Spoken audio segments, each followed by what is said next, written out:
যেই মানুষটা একটাবার প্রতিবাদ করলে আর আমাদের মতো আরো অনেক অসংখ্য ছেলেরা জাগ্রত হবে, সেই সময় সাকিব আল হাসান আমাদেরকে সাহস যোগাইতে পারে নাই। তার মধ্যে আমি বুঝি না তার মধ্যে দেশপ্রেমটা কোথায় আছে। যার মধ্যে দেশপ্রেম নাই তার মধ্যে আমাদের ভালোবাসা নাই। নারী ক্রিকেট এবং পুরুষ ক্রিকেটের মধ্যে আমরা যে বৈষম্য দেখতে পাচ্ছি, এই বৈষম্যটা দূর করতে হবে।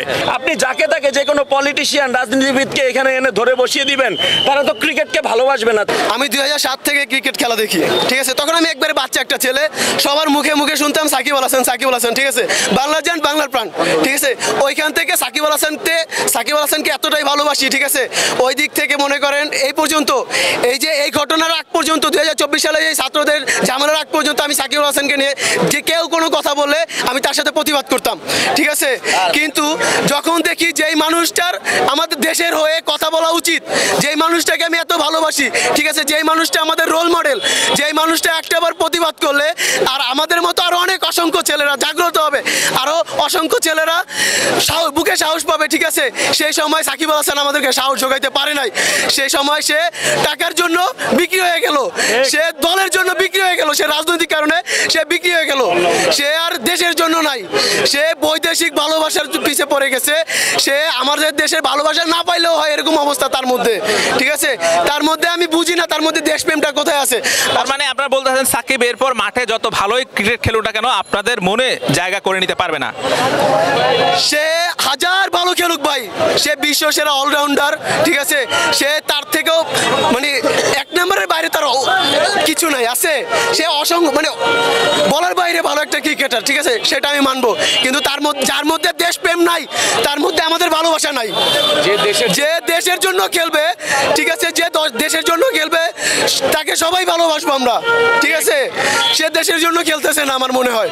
এই ঢাকা লিগ যারা খেলে, first division, second division, third division, তাদেরকে ক্রিকেট বোর্ডের তরফ থেকে আমাদের হাজার হাজার কোটি টাকা আছে। আমরা যদি কয়েকজন ক্রিকেটারের রেসপন্সিবিলিটি নেই, তাদেরকে সামান্য কিছু অর্থ প্রদান করি, তাদেরকে ক্রিকেট সরঞ্জাম প্রদান করি, এটা তো আমাদের পয়সা কমে যাবে না। আমরা প্রয়োজনে স্পন্সরশিপ নেই, তবু আমি চাই এই ক্রিকেটারদেরকে এই ফ্যাসিলিটিসটুকু ইনশিওর করতে হবে।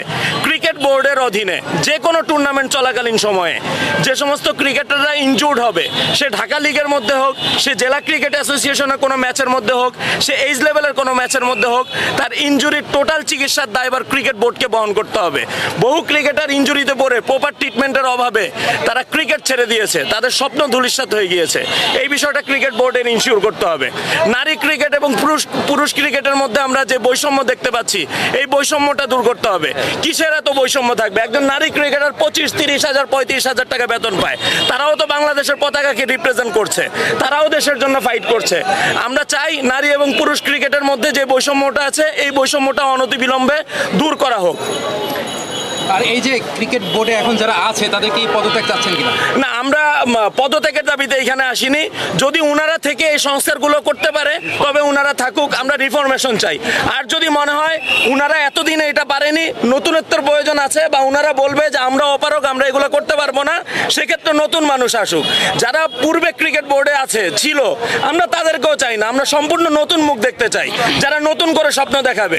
তরুণদের হাত ধরে যে নতুন স্বাধীনতা আমরা পেয়েছি, আমরা চাই ক্রিকেট বোর্ডেও তরুণদের আগমন হোক, তরুণরাই এই সংস্কার করতে পারবে। দেখেন, আমাদের বর্তমান যে ক্রীড়া উপদেষ্টা, তিনি একজন ক্রীড়াপ্রেমী মানুষ, তিনি ক্রিকেট পছন্দ করে, ফলো করে। তার ফেসবুক এবং সোশ্যাল মিডিয়া থেকে আমরা এই বিষয়টা দেখতে পেরেছি।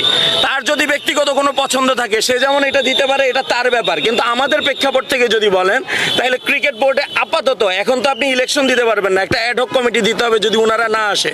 সেই অ্যাডহক কমিটিতে আমাদের যদি সাজেশন চান, আমরা বলবো এখানে অনেক যোগ্য লোকজন আছে, নাজমুল আবেদিন ফাহিম স্যার আছে, এখানে আমিনুল ইসলাম বুলবুল আছে, সালাউদ্দিন স্যার আছেন। ওনারা যদি দায়িত্ব নেয়, যারা ক্রিকেট জানে, ক্রিকেটের অভিভাবক তাদেরই হওয়া উচিত যারা ক্রিকেট খেলেছে, ক্রিকেট বুঝে, ক্রিকেট জানে। আপনি যাকে তাকে যে কোনো পলিটিশিয়ান, রাজনীতিবিদকে এখানে এনে ধরে বসিয়ে দিবেন, তারা তো ক্রিকেটকে ভালোবাসবে না, তারা তো ক্রিকেট ধারণ করে না। ক্রিকেট ধারণ করা ব্যক্তিত্ব আমরা ক্রিকেট বোর্ডে চাই। ভাই, একটা বিষয় যেটা হচ্ছে, সোহান একটা কথা তুলছে যে ক্রিকেট খেলে রাজনীতি করা যাবে। আপনারা সমর্থক হিসেবে আসলে কি মনে করেন? আমরা এটা 100% একমত। কোন ক্রিকেটার যদি ভাবে সে রাজনীতি রাজনীতি করবে, সে পলিটিক্সের ম্যানার সেখানে চলে যাবে, তার ক্রিকেট ছেড়ে দিতে হবে। আর তারা যদি মনে করে যে না আমি ক্রিকেট খেলবো, তাহলে তার ক্রিকেটের মধ্যেই থাকতে হবে, ক্রিকেট ছাড়া অন্য কোনো কিছু করতে হবে না। আমাদের বাংলাদেশ ক্রিকেট টিমের প্লেয়াররা দুই একজন প্লেয়ার ছাড়া অধিকাংশ ক্রিকেটারই অনেক আন্তরিক, তারা দর্শকদেরকে বুকে টানে, তাদেরকে সময় দেয়, বা সমর্থকদের সাথে তাদের একটা ভালো ইন্টিমেসি আছে। কিন্তু ক্রিকেট বোর্ড থেকে ফ্যানদের জন্য তেমন কোনো অবদানই নাই যে সমর্থকরা ক্রিকেট বোর্ডের দিকে আসবে বা ক্রিকেটকে ভালোবাসবে। আপনি দেখেন বিভিন্ন সিরিজ চলাকালীন টিকিটের যে দামগুলো আকাশচুম্বী করে দেয়, টিকিটগুলো কালোবাজারে দিয়ে দেয়, সাধারণ দর্শকরা টিকিট পায় না, স্টেডিয়ামের সামনে ঘুরে ঘুরে ব্ল্যাকে 1000 টিকিট 4000 5000 টাকা দিয়ে কিনতে হয়। এই বিষয়গুলো তো ক্রিকেট বোর্ড হ্যান্ডেল করতে পারে, এগুলো করে না। ফ্যানদের সাথে একটা গেট টুগেদার করতে পারে, সাধারণ সমর্থকদেরকে নিয়ে তারা বসতে পারে যে দাবি কি, এই বিষয়গুলোও তারা কখনো করে না। এই জিনিসগুলো হওয়া উচিত।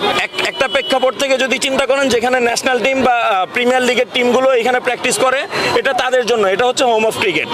অন্যান্য ক্রিকেটাররা যারা ফ্যাসিলিটিস পাচ্ছে না, তাদেরকে যদি এইখানে পসিবল না হয়, সিকিউরিটি ইস্যু থাকে, আপনি বাইরে আশেপাশে অন্য কোথাও সেই ধরনের একটা একাডেমি করে দেন, প্রপার একটা ফ্যাসিলিটিস সেখানে ইনশিওর করে দেন। এটা তো তাদেরও দাবি, তাদেরও তো আকাঙ্ক্ষা আছে তারা ন্যাশনাল টিমে খেলবে, দেশকে রিপ্রেজেন্ট করবে। তাদেরকে যদি আপনি ফ্যাসিলিটিস না দেন, তারা কিভাবে আসবে? বাংলাদেশে ক্রিকেট বোর্ড ব্যাপারে নিজে কথা বলি। বাংলাদেশে একটা ক্রিকেট আগে খুব বেশি চালু ছিল একটা সময়, সেটা হচ্ছে কোয়ালিফাই। এই কোয়ালিফাইয়ের মাধ্যমে বাংলাদেশের রুট লেভেল থেকে, একেবারে নিচের লেভেল থেকে অপরচুনিটি পেত প্লেয়াররা ক্রিকেট খেলার। সেইটা ক্রিকেট বোর্ড থেকে এই বিষয়টাকে বাদ দিয়ে দেওয়া হয়েছে। কোয়ালিফাইয়ের মতো এত ইম্পর্টেন্ট একটা জিনিসকে বাদ দিয়ে দেওয়া হয়েছে, যেটা দিয়ে রুট লেভেল থেকে ক্রিকেটার প্রডিউস করা সম্ভব হয়। এরপরে আমরা দেখেছি সেকেন্ড ডিভিশন, থার্ড ডিভিশন থেকে শুরু করে ফার্স্ট ডিভিশন, প্রতিটা সেক্টরে দুর্নীতি হয়েছে, প্রতিটা সেক্টর করাপ্টেড ছিল, প্রতিটা সেক্টরের আগেই নির্ধারণ করা হতো কোন টিম জিতবে, কোন টিম হেরে যাবে। তো এই যে জিনিসগুলো এখন আমাদের কঠিনভাবে প্রতিরোধ করতে হবে, কারণ টপ টু বটম একবারে নিচ থেকে উপর পর্যন্ত পুরোটাই দুর্নীতিগ্রস্ত ছিল বাংলাদেশ ক্রিকেট বোর্ডের। এখন আমরা চাই একটা সলিউশন, এবং আমরা চাই কোয়ালিফাইটা আবার ফিরে আসুক, কারণ কোয়ালিফাইয়ের মাধ্যমে একেবারে রুট লেভেল থেকে ক্রিকেটাররা অপরচুনিটি পায় ভালো একটা জায়গায় খেলার জন্য।